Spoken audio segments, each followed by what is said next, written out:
Welcome to another episode of Money You Should Ask, where everyone has something they can teach you. I'm your host, Bob Wheeler. In this episode, we are going to explore why we do what we do when it comes to money.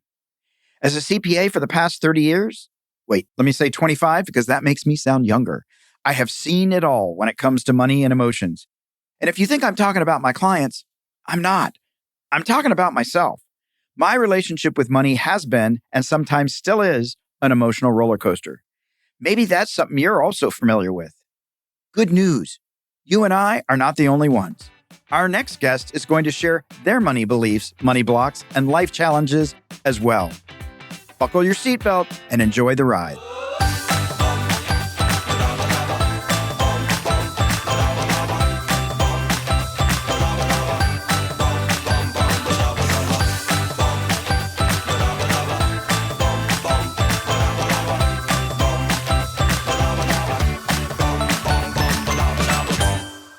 Our next guest is Kelli Calabrese. Kelli empowers people to overcome grief, fear, and rejection so they can heal and create a fabulous bonus life filled with peace, joy, gratitude, self-love, and celebration. She's been a fitness, nutrition, wellness, and lifestyle professional and entrepreneur for 35 years. She has appeared as an expert on all the major networks, is the author of 3 best-selling books, and has spoken on international stages. She takes a mind, body, and spirit approach to a whole life well-being. Kelli is a certified divorce coach, mental health care coach, and the founder of Intentionally Fabulous, Single Redefined. She is a single mom to 2 collegiate athletes and spends much of her free time cycling. Kelli, welcome to the show. Bob, thanks for having me here. So, a certified divorce coach, people might go, what? That's certified? Do you come in at the end? Do you come in at the beginning? All of the above? Are you pull the trigger, like it's time? Leave. How does one find a divorce coach and how do you help people? Ideally, I would love for marriages to stay together when it's healthy and when it's possible. I see people all the way from, I can't stand to be in the room with him. I hate his tattoos. I'm moving into the guest room to, it's been 8 years and I'm still looking at his social media. I'm still not over this. So really, any relationship, it could have been, childhood trauma all the way through the current relationship. Really, it's about the person more than it is the other person. Right. So I typically work one-on-one with the person who comes to me at any stage. And we just take it from there because it's not just this linear, better, better, better, better. It's kind of messy. So wherever they come, that's where I catch them and we get unstuck and unstopped and we go higher.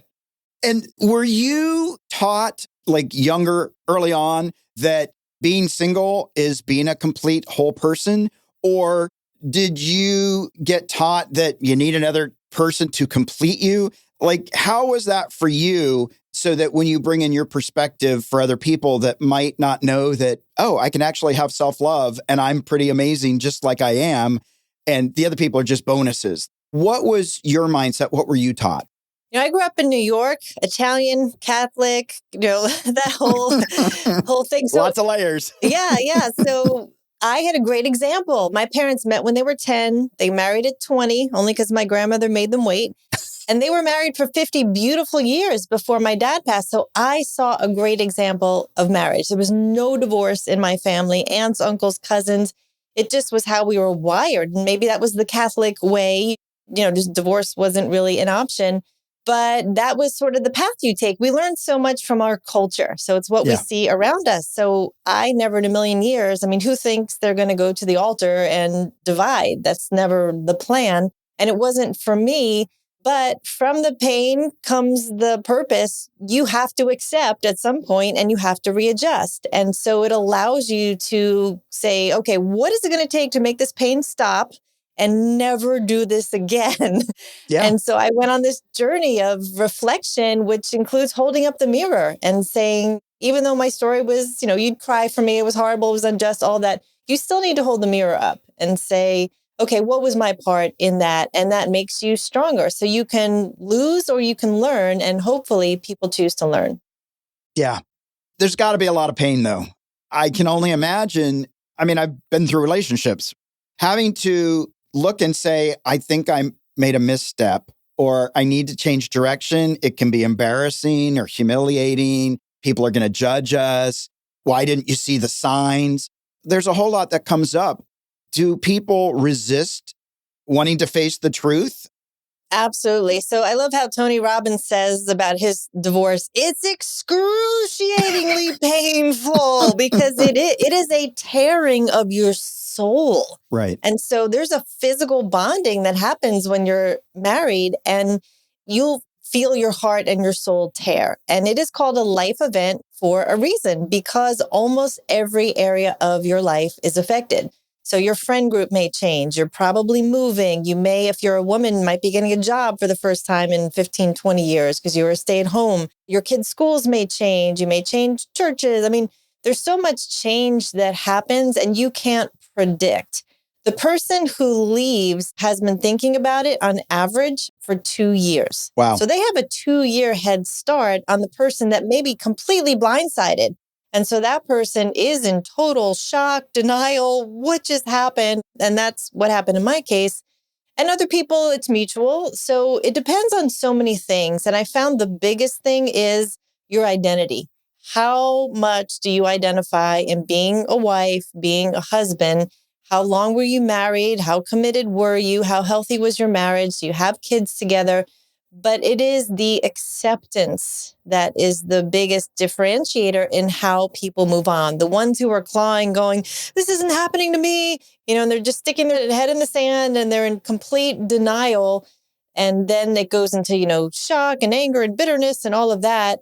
They stay in a painful, suffering place years, decades later. Some people never get well again and either stay alone or they repeat the same cycle of whatever their marriage was, whether it was Right. enabling or addiction or narcissism, whatever it was, they'll keep repeating it. So that's why it's important for the person to get well. But I always love for people to work on themselves. And if it's healthy, stay in the marriage, make it work. Because when you change, everything around you will start to change or not. And that's when you have to make a choice. And how often, and I mean, I'm sure it's a lot, but from your experience, how often is money a factor? A lot. It is one of the largest reasons for divorce, if not the biggest reason. It is a major contention in divorce. And we're just not trained on these things. We're not Right. trained in school. We don't necessarily see good examples of this growing up because maybe our parents didn't do it well or didn't talk about or didn't teach us how to save or talk to the other person about this. So I highly recommend you learn these skills. You do premarital classes, you do financial training classes prior to getting married. I mean, that should be one of the biggest things that you do. It is the topic talked about more in the ancient book of wisdom than any other topic is money, is finances. It is that important. And we really can't even get through a day here on earth without having some kind of money transaction, interaction, decision making. I mean, maybe a day, but not two. So It is vital. It causes so much stress. I have a group on Facebook where I coach women. It's a private group. It's free. But I ask them, what is your greatest challenge as they come into the group? The number one thing they say is loneliness, but number two is finances. Yeah. And when you're going through divorce, there's so much fear that's surrounding money, especially for women, because you're not sure how this is going to shake out. Are you going to get the house? You're going to get alimony? You're going to get child support. So much of child support or alimony is not even paid, even if it's awarded. And the number one group for poverty in the US is single moms. Right. So the fear is real. They don't have the life skills. They're primarily the caregivers. So how do I take care of 3 kids in school and have a job? And what about the summer? And so it is a lot. There's just so much fear and lack of information around money. Do you think that the younger generation of women have less worries about the power dynamic and things like older generations? The man worked typically, the woman didn't. And now money might have been used as a power dynamic. I make the money, I get to make the decisions. Or there might have been financial infidelity and those kinds of things. Is the narrative shifting with younger couples, or is it still sort of the same thing? I have couples of all ages where the woman is the breadwinner. And sometimes it's Mr. Dad who stays home with the kids, or his job just doesn't pay as much as hers does because she's high up in tech or she's a CEO or entrepreneur. So that happens across all ages. But even still, I think the traditional thing is a woman wants security, not only just love, but also financial security that makes her feel secure. And then she wants to respect her husband when she feels secure. And that's kind of how it goes around. But the younger generation, I don't know that these women, they're consumers. I mean, this younger generation, they don't so much know about savings or investing any more than other generations do. I see them. I mean, I've got a 21 and 22-year-old, and I've taught them all these years, the things that I can impart to them about saving and investing and money and not overspending and paying for things. And they don't have credit cards. They don't ring up debt, but they're still consumers. I'll watch them get paid, and then, they have to have the newest, speakers or shoes or purse so I'm really trying to continue to educate them. But I think it's a slippery slope for the younger generation because of social media, because this one's got a new car and this one went on this vacation. And so there's that FOMO of, I got to do what everyone else is doing. Yeah, no, totally. It's a hard impulse to resist when it's out there and you got to have it. You got to look how much fun I'm having, right? I want that. In the conversations that you have with people, how often are people having the real difficult conversations? We've got to talk about the money, or we've got to talk about the strains in the marriage, or we've got to talk about this thing that makes me angry. Do you find that most people are equipped to have these conversations with their spouses, or they know they need to have them, but they're just like, I'd rather not have it because then I might have to face the truth, or I might hear something I don't want to hear?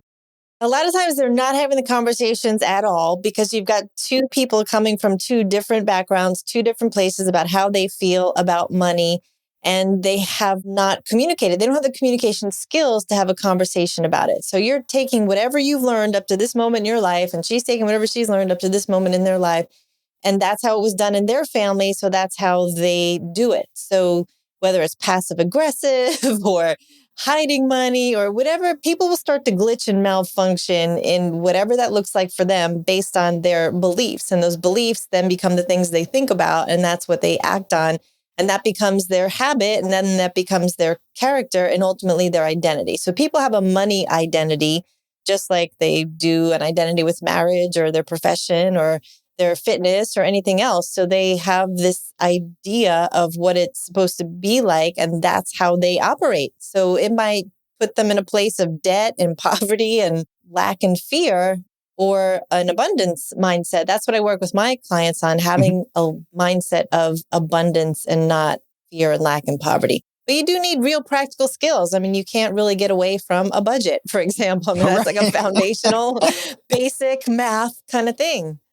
Got to have a budget. Now, do you find when people say budget, they like run for the hills? I always hear budgets are so restrictive. And to me, they're powerful tools that give me information. But a lot of people get triggered when we restrict them with the facts. They do, yeah. And people are wired different ways. And you have to, as a coach, figure out how are they wired. So, for example, I did fitness, nutrition, wellness, weight loss for years. So if I knew I had someone who was a numbers person, I knew how to speak to them. That, okay, this person is an accountant. That gives me an idea. Like, okay, I need to talk to her about calories in, calories out, where somewhere else is like, I'm not tracking or counting that stuff. I'm not a numbers person.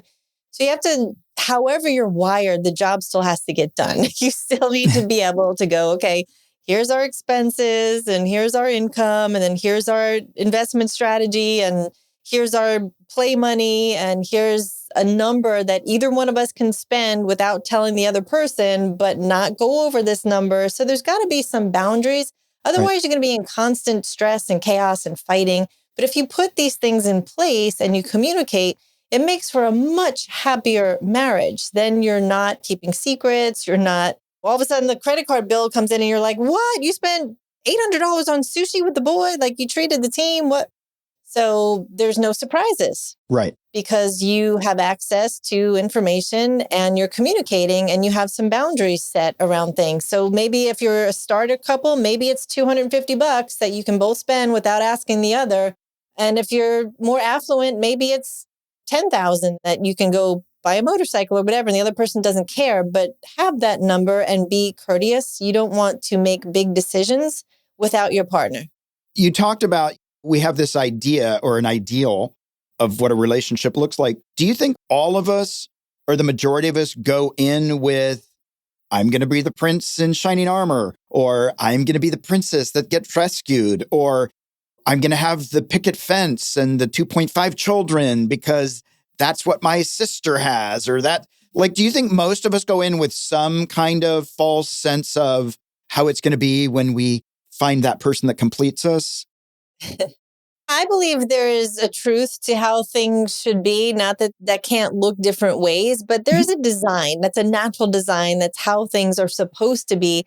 And when we start to counterfeit that, when we start to rationalize that, massage that, and then we make it not the way it's designed to be, that's when it gets ugly and difficult and kind of can go south really fast. So, find an advisor who you believe in. There has to be belief. So I can't go like, hey, for example, I'm going to bring Dave Ramsey into our home. We're going to follow the system. And your partner's like, I don't want anything to do with that. There has to be some mutual agreement to follow some system. I'm not saying anyone's system is perfect, but if you're using a system, you're probably way ahead of the game. Right. And people are going to have different strategies. Different investors will do things differently, but pick something and follow it that is going to have some foundational strategic way for you to exist in a way that is comfortable and not stressful, that has your money working for you and not creating debt, no matter what that income level might look like. You're kind of living below your means and investing for long term.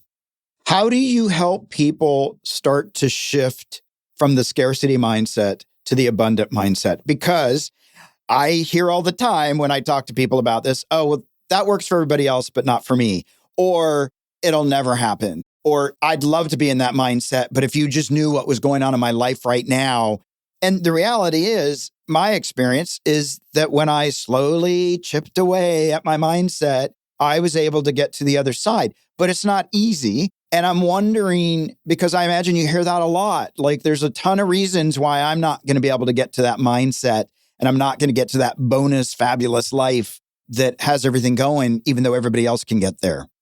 Yeah, it's easy for people to go south fast and play victim. And really, that victim energy is the most decaying energy that you can have. So decide, not to live there to begin with. But it's a combination of things that starts between your ears. So surround yourself with people who are where you want to be financially. Spend time to them, get mentorship from them, ask them questions, watch how they live and what they do. Get yourself an app that you can start to track things. Pay off the smallest debts and then work your way to the bigger debts.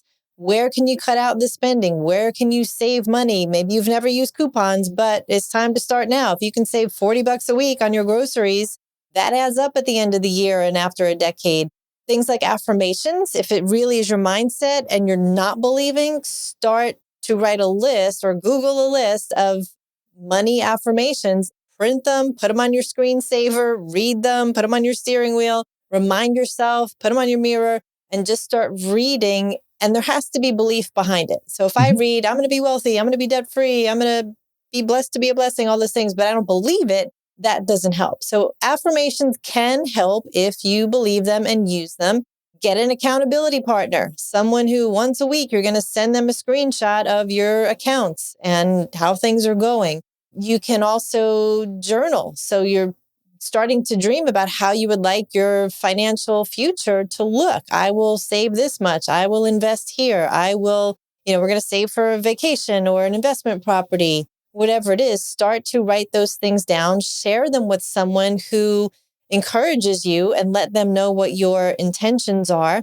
There's so many good things. Podcasts. Set a boundary on the junk, like stop the R-rated movie, stop the whatever, the porn, the scrolling, social media, whatever you're doing, and start to feed yourself information and knowledge so that you can make good decisions, because the information is really inspiring. You might not know about crypto or whatever it is you think you want to learn about. Unless you study it, you're not going to know. So cut off the nonsense, stop the video games or whatever you're doing, and get serious about learning about financial wisdom. Go to books that are going to feed you good information. I like The Richest Man Who Ever Lived is a great one. Oh my goodness, I've got hundreds of books, but you probably have some that you love Yeah. that people can get started with that just give them the basics. The apps, same thing, but you've got to use them or none of these things work. There's so many things that are amazing, but you have to be committed to using it. So I asked my client, like, what one thing are you willing to do? Okay, you're going to stop Amazon. You're just going to cancel your account and you're going to stop going there and shopping for shoes or purses or whatever you're doing. Okay, good. Start there. Next time we check in, let's see how you're doing. And now let's pick another thing and just keep going, putting one foot in front of the other, stacking successes, and then that will start to snowball. Yeah. And what you were just saying, like listening to a podcast or whatever it might be, there are a lot of ways to get support that don't cost anything. Because I think a lot of people, yeah, I need support, but I can't afford that person and I can't afford to take this workshop. And yes, then I maybe go back into my poor me mindset. How important is asking for support or seeking support, even if I feel like I don't have a lot of funds, just from your perspective? Because to me, like I didn't like asking for support. I didn't like asking for help, right? I'll figure this out on my own. But ultimately, I figured out it's much easier when we have support and when we can consciously ask for it. Can you talk about that? Yes, mentorship and accountability are both huge. So knowing that someone is going to check your bank account, your spreadsheet, or your investment account at the end of the week should help to keep you in line. And mentorship also, I mean, how long do you want to keep suffering along and just having this long, slow road of debt? Because everything you've done has gotten you here. The way you think has gotten you here. Your actions have gotten you here. So if you want to do better, then you need to do different. So find someone who's living the life you want, has the investments you want, who you know, you like, you trust. It is an honor when someone comes up to me or to you and says, hey, will you mentor me? That means like, wow, this person really values where I am. And usually almost always someone is willing to mentor you, but if they give you A, you've got to do B. They're not going to give you C until you do B. So right. It has to be a serious relationship because these people are busy. Their time is valuable. So if someone says, yes, I will mentor you, you better be so lined up and ready to do whatever they say, or you're going to lose them as a mentor. They're not going to keep coming back. And make the people around you in your life a 10. So that's always one of the greatest things in my life is I have coaches in every area. Even though I'm a fitness coach with 3 college degrees and 30 certifications, I have someone who I check in with on fitness, nutrition seasonally to, get to another level. Or if I feel like I'm slipping or need to get better, or I've got a vacation to go towards. I have financial people. I have spiritual mentors. I have relationship mentors. So surround yourself by people because you will be like the people you surround yourself by. So you want the smallest house on the block and start asking your neighbors, what did you do to get the bigger houses? It's interesting when you said that about mentorship. One of the things that I ask people when they come to me is I ask 2 questions. Are you willing to do the work? And are you willing to be uncomfortable? And sometimes people will say no. And then I'm sort of like, we're sort of done here because it's uncomfortable. It is not easy work. Looking in the mirror, like you were talking about, it's not fun always. I mean, sometimes it is, but most of the time when we're self-reflecting, it's not fun.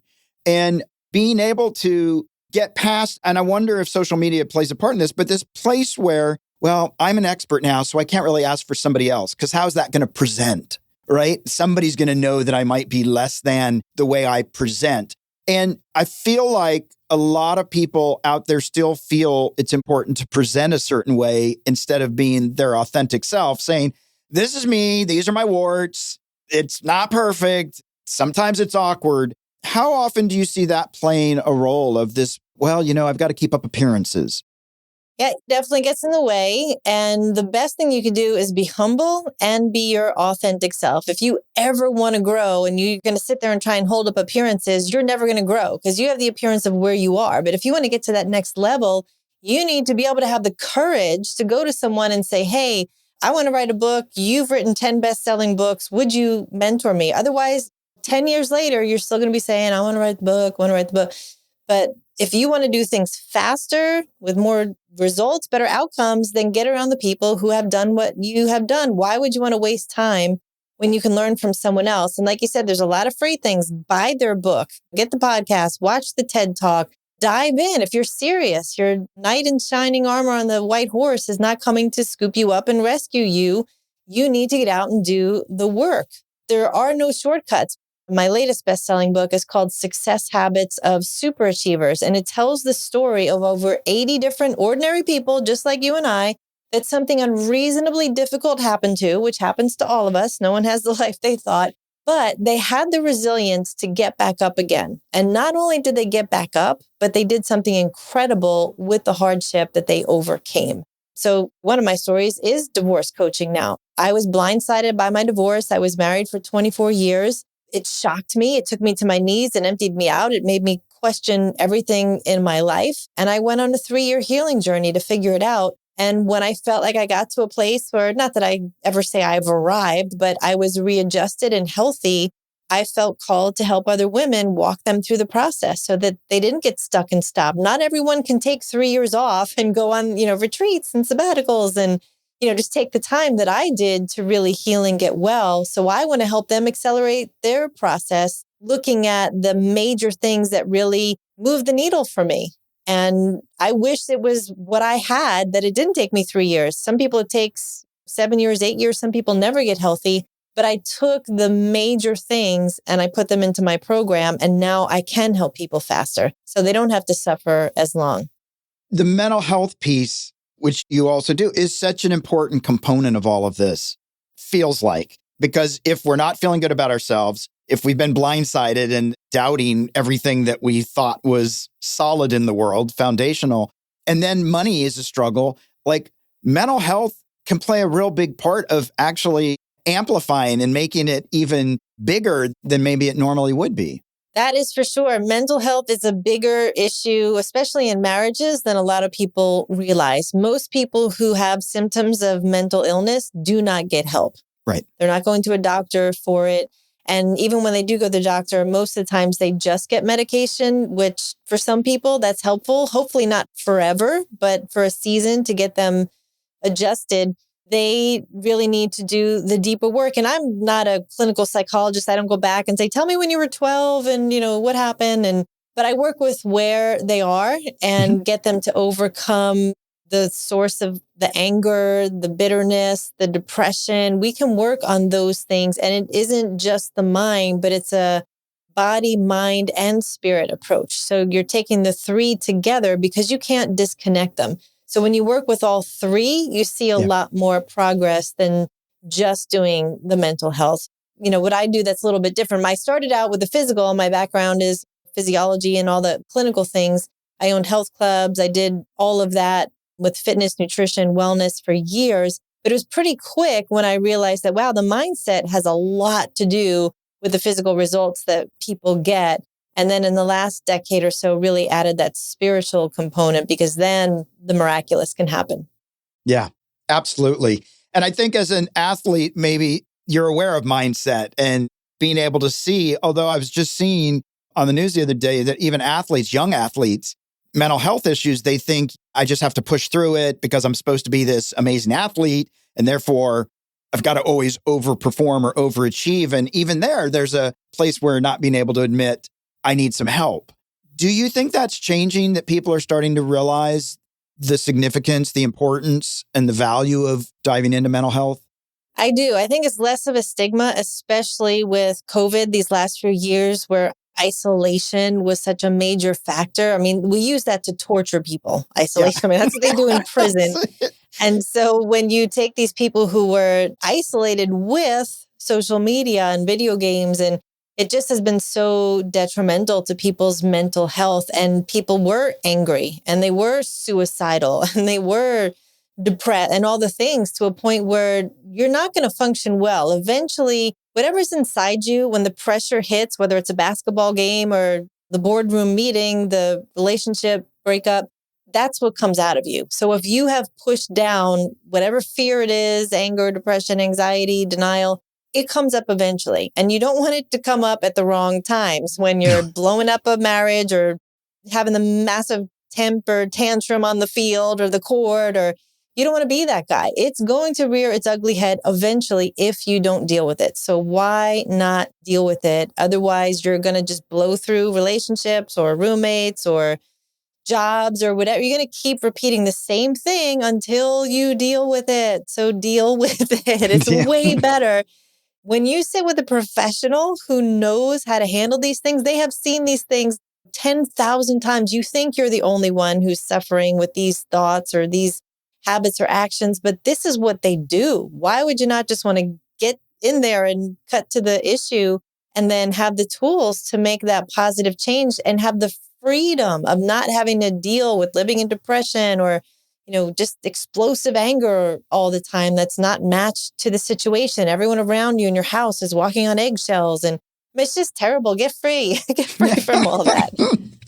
So you see a lot of people in excruciating pain. You see people dealing with their mental health issues and people that have stayed in this place of victimhood. What is the most rewarding part about the work that you do? Because there's a lot going on there. It's a lot to unpack, and it's a lot for, even as a coach, to hold all of that. What gives you satisfaction?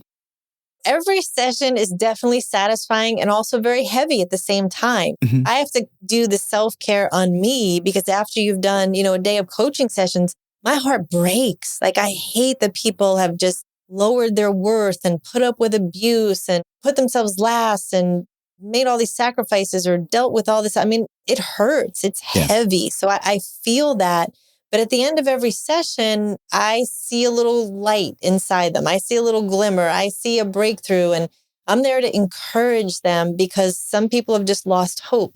So I want to give them hope and also practical things that they can do, but give them feedback on how they've done since their last session. Like, we are not good about celebrating. I'm like, wait a minute.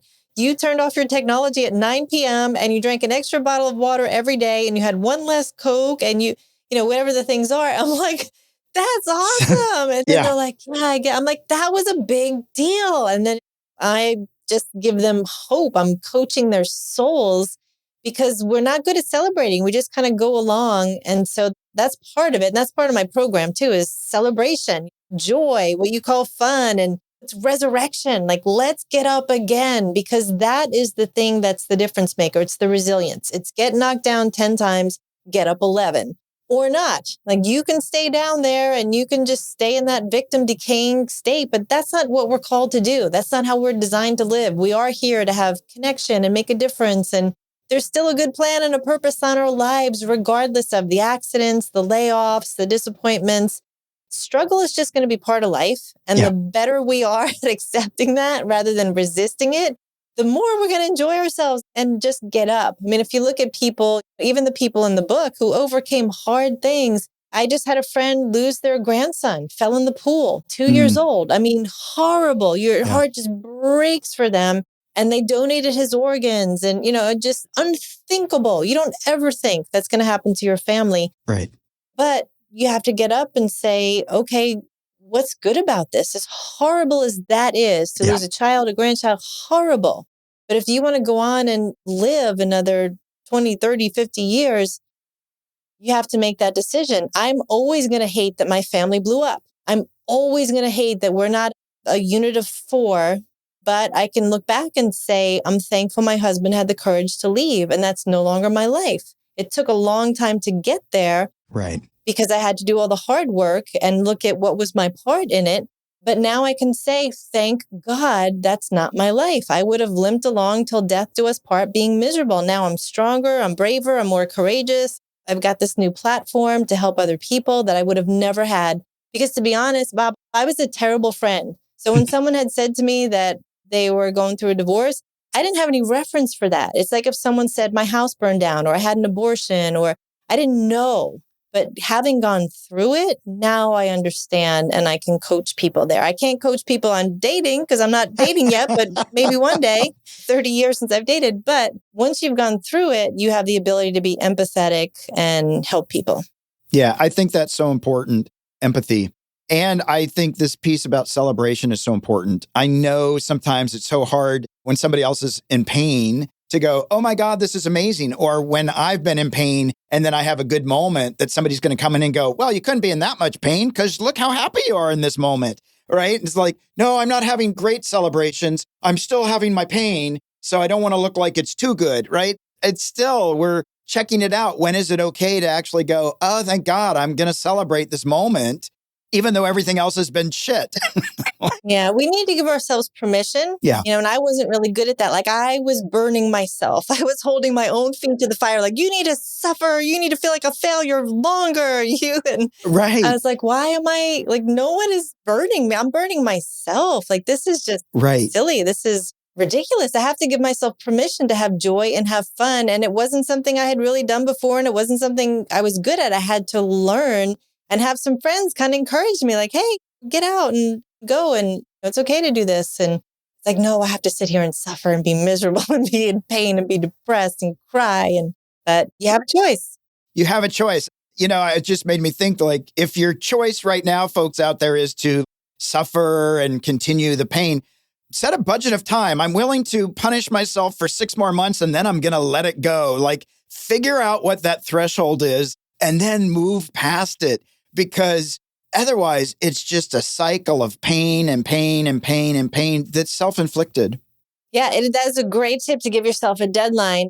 My son is a collegiate baseball player and he just had a disappointment. He was hoping to make a team that he didn't make. And so, was kind of moping around the last 2 days. And so I had to go, okay, I hate this for you. I'm sorry that you didn't make the team you thought you would make. How long are you going to do this? Just so I know. And, you think like 3 days is long enough to mope about this. And when you put in perspective like that is, how long do you want to be bad? How long are you going to beat yourself up over this? And at some point, have that deadline and pick yourself back up and then go to the batting cages and go get another coach and go work on your speed or whatever you think it is going to take or what kept you from getting there. Go do that. Yeah. Life is full of hardship and life is amazing. If we can focus on the good pieces, the abundance, the deep relationships, the life experiences, those good moments, there's a lot to celebrate. There definitely is. We have to look for it. Gratitude was really a superpower for me. When I realized that I was really stuck in this low point, was so bitter, my former husband was re-engaged within a month of our divorce and remarried really quickly. And it just triggered me. And it was in that season where I was like, okay, you have to do something about this. So I'm like, you're going to start a gratitude journal now. And you're going to write in it every single night. You're not going to stop writing until you fill a page. And it first started really mechanical. It was like, I took my vitamins, I walked the dog. I just check. But then there was a shift. And I started going throughout my day like, wow, I got to talk to Bob today. Not everyone got to be on the show and talk to Bob. My goodness, that's amazing. I mean, like less than 1% of people in the world are going to get to do this. Yeah. And just starting to really go throughout my day looking for things to be thankful for, because I knew I was going to have to fill up the page at night. Right. And I started to actually track the things that I was receiving. And I created a new section in the back of my journal. And I started putting a dollar amount on it. Like, wow, my friend Carol bought me soup. That was $8. And my friend sent me their new book. That was $14. And I put a dollar amount. It will be hundreds of thousands of dollars by the end of the year. Yeah. And some things are priceless. Like someone will mentor me for an hour. I mean, my goodness, what's that worth? And when I started to look at it that way and started to really turn my receiver on, the whole world became different. Absolutely. Absolutely. Mindset. Make that choice. You're going to see the abundance and lean into the gratitude for sure. For sure. Kelli, we are at the Fast Five. We're going to shift the energy just a little bit. Okay. Fast Five is brought to you by Acorns, where you can invest spare change, bank smarter, save for retirement, and more. For more information, click on the link in the show notes, Acorns. So, Kelli, we're going to have some fun here.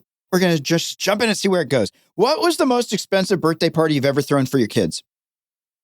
Ooh, well, my daughter's into horses. So we had some pretty pricey barn parties. Yeah, horses are not a poor man's sport. But I did take my son on an 8-day cruise to the Caribbean for his birthday as well. So that was pretty pricey. That's pretty nice. That's pretty nice. In one word, how would you describe someone who is intentionally fabulous? Love. What's your morning routine? I spend about 15 minutes in quiet time and gratitude before I get out of bed. I drink a keto drink. I go for about a 45-minute bike ride. Then I do a strength workout. I drink water with lemon.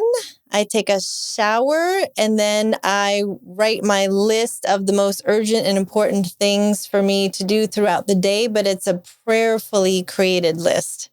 That's awesome. Routine is incredibly important, I think, in moving to getting what we want. What would be one thing that you would say people might want to do every day in order to see real change in their lives? I would say surround yourself with great people. Yeah. And I'll add one more. Take the high road. That was one of the best pieces of advice someone gave to me when I was going through my divorce. And that has served me so many times when you want to write the text, but delete it. Yeah. Because you're not going to send it. Take the high road. Take the high road. I love that. What are you saving for right now? I am investing in some options. I am investing in some cryptocurrency, but I'm also doing some real estate investing. Cool. Fun. We are at the M&M moment, our sweet spot of money and motivation. Do you have a practical tip or a piece of wealth wisdom that has served you that you could share with our listeners? Be a good saver and invest wisely. Definitely invest wisely. Yeah. Well, Kelli, this has been such a great conversation. And what I appreciate is just really hearing this mindset of abundance and hearing the fact, and not that I loved hearing it, but like acknowledging the excruciating pain that it is when we leave a relationship, and that the hard piece of having to look in the mirror, do it anyway, right? It is about getting back up. Yeah, I fell down 10 times. I'm going to get up 11. I'm going to keep moving forward. I'm going to see the gratitude. I'm going to look for the gems. I'm going to look for the celebrations and look at those practical pieces, looking at the budget, looking at the truth of the situation. And even if it feels like it was really all their fault, looking in the places where I played a role, or I might have been complicit, or I might have just turned a blind eye so I didn't have to have that conversation, and just say, I did what I did. I'm not going to beat myself up for the next 20 years. And if I need to beat myself up, set a timeline on it so we can then move on. But I just really love this. Well, I guess your choice to be fabulous and intentionally fabulous and really find the goodies in life, even when we get handed some struggles and challenges that we didn't plan on. Thank you. Well, Bob, this was so fun to be here. Thanks for bringing the show to the world. The world really needs it. It's such an important topic. Well, thank you so much. Where can people find you online and social media? My name in all the places. So Kelli with an I, Calabrese.com. If they go to KelliCalabrese.com, they can actually get a free electronic copy of my book, The Success Habits of Superachievers book. They can get electronically for free there. If they want a hard copy, they can go to Amazon. And if they want me to hand sign a copy, they can email me, Kelli@KelliCalabrese.com. They can just pay for the shipping, and I'm happy to send them a copy of that. If they're a woman going through any stage of separation, divorce, post-divorce, they can go to my free private Facebook page. I do a lot of coaching there. It's intentionally fabulous.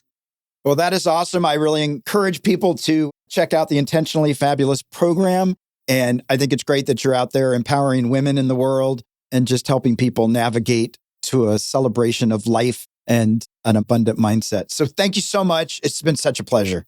Thank you, Bob.